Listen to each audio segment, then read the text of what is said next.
This is a great day. I can see before me the poster reading, Serekunda School for a better Gambia, better Africa, better world.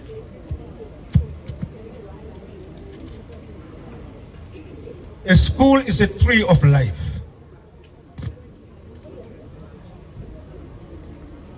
It provides fruit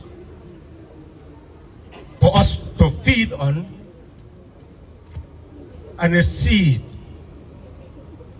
that spread around the world,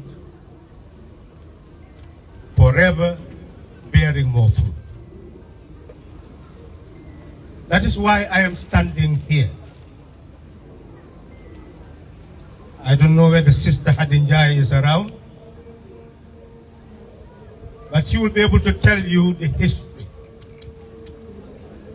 That 60 years ago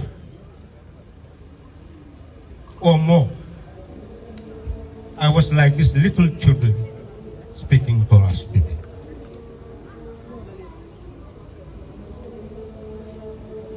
That shows that building a nation is inconceivable without the foundation of knowledge. This lady close to me is not an ordinary person. Teachers are not ordinary people. I remember at my primary six, Mr. Njai wrote a letter to my father saying that your son is not an ordinary son. You should help him. We should all help him.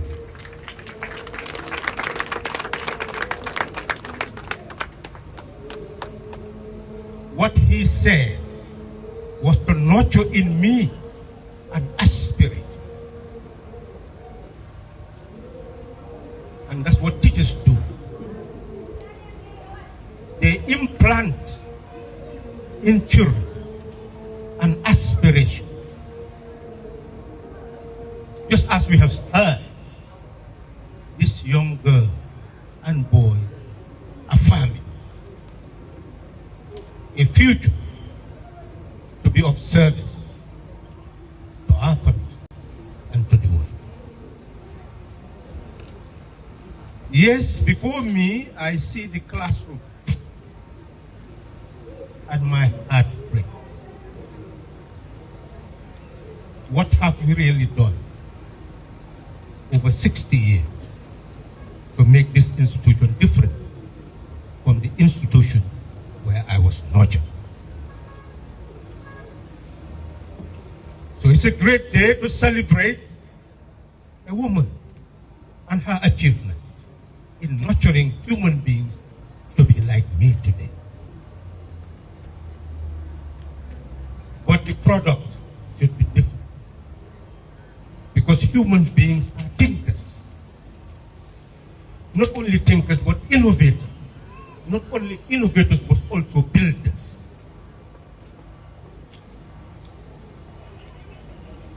We should build a country different from what we have inherited. That is what shows that we have achieved something. I stand here without having any feeling of achievement, because the country I want to live in is not the country that I see with my own eyes.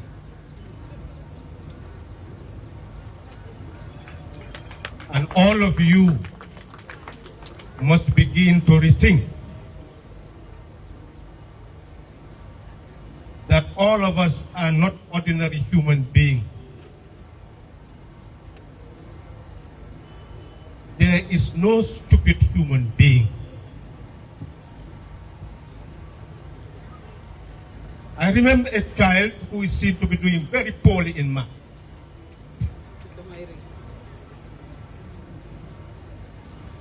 Four of them came to me and I gave them $100 and asked him, how much should each have?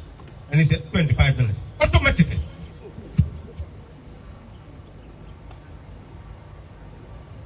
But then give the child an exercise book, a pencil, and said, well, divide 4 into 100. And then the child will start, 4, 10. The child does not know what multiplication is, because you must say 4 times 1, 4 times 2, 4 times 3, is above 3. So then it must stop at 2, is 8. I must stop at 2. Is 7. All the classes can come together for us to build a mighty hall here in the school. A multi-purpose center where people can come and hold symposia, debate, and discussion on the way forward for our country and our people. We need a conversation. We need to talk. We own this country. We are together before we perish. Let's add value. I remember being invited to many schools as a social welfare officer. And I asked myself how I could contribute to the nurturing of children. You heard their point. You've heard one of them say, respect what the elders say. Follow instruction. Yes. I remember teachers telling us that you can take a horse to the river, but you cannot force the horse to drink. I questioned that when I was going to talk to some children. I wanted to use that. But then I asked myself the question, suppose you tie that horse close to the river for 2 days, 3 days.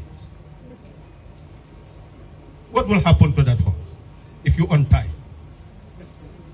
You don't have to instruct it to go to the river or force it to go to the river to drink.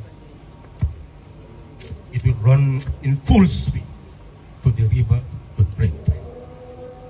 Because circumstances would have forced the horse to go to the river to drink. When people don't follow instruction, they don't understand. How do we help them to understand? Mr. Guest Speaker, Honorable Halifa Sallah, Imam Babali, I'm afraid Babali is not here, but he's replaced by his brother. Oh, he's gone. Anyway, class of 1989, head mistress, Mrs. Big again, ladies and gentlemen, parents and students.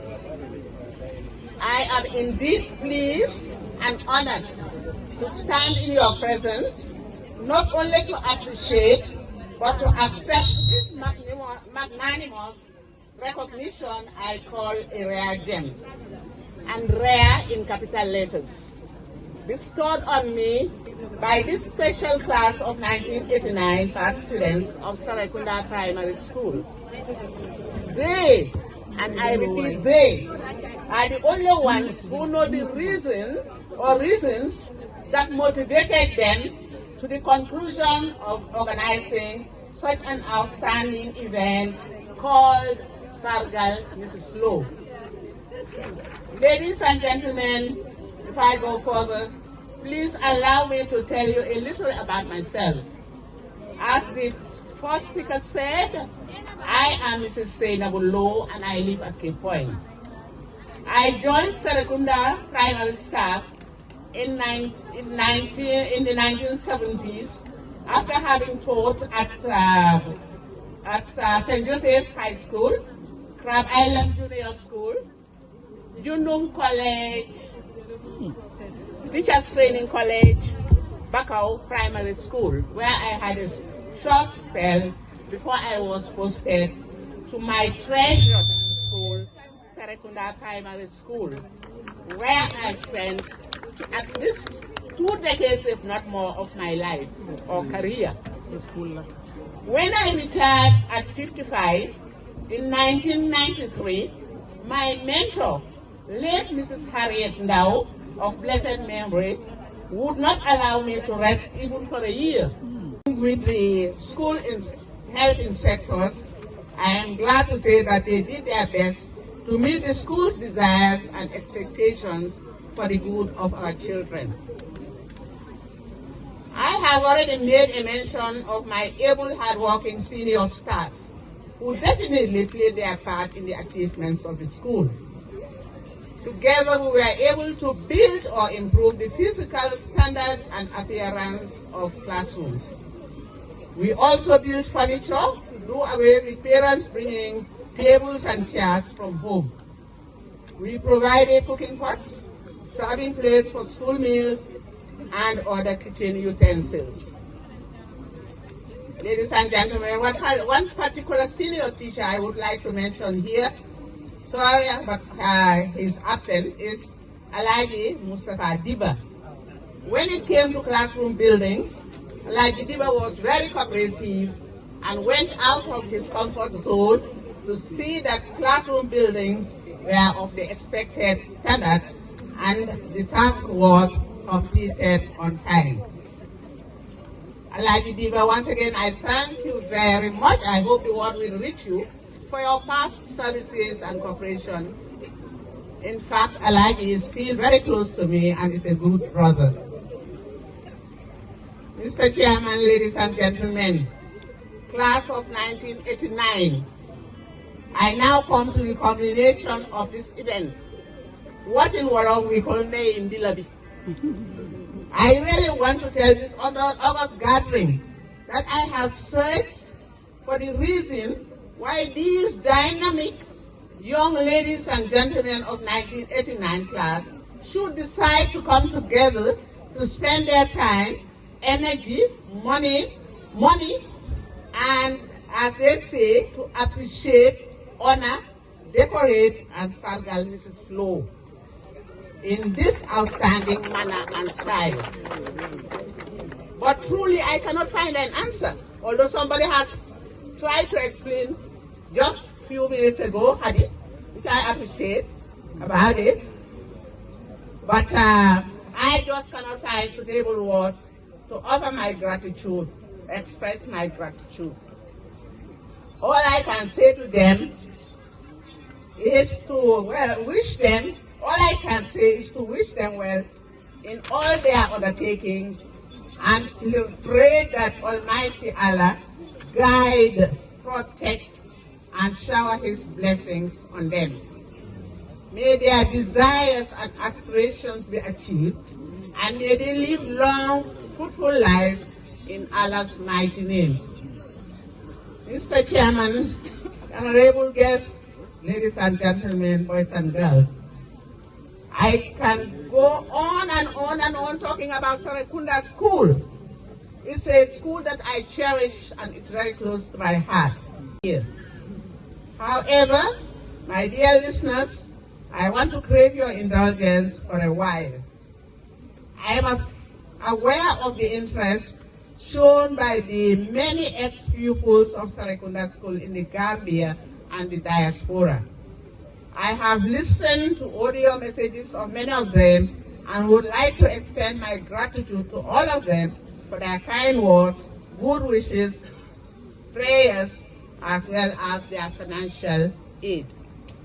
I would also like to thank our guest speakers, Honorable Halifa Sallah, for his interesting address. He has really left us with food for thought. Halifa Sallah is indeed a great son of the Gambia, whose contribution in making our country what it is today cannot be underestimated. Honorable Sallah, we thank you very much. My thanks also go to the headmistress of Serekunda School, Mrs. Bige, her teachers and students for making this show educative and enjoyable. Last but not the least, I want to thank my family and friends, well-wishers, and all who are gathered here today to grace the occasion.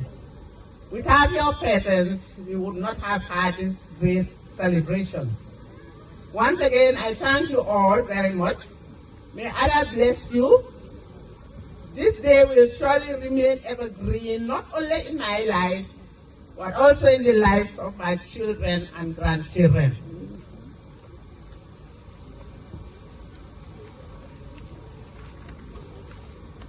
Ladies and gentlemen, I am sorry I have closed my speech without paying tribute to my deceased staff members. But it's never too late to mend. Let us all remember those gallant ladies and gentlemen in our prayers. We will forever appreciate the part they played in the success of Serekunda School. May Janatul Fidaun be their resting place. Amen. I thank you all here present once again for your kind attention.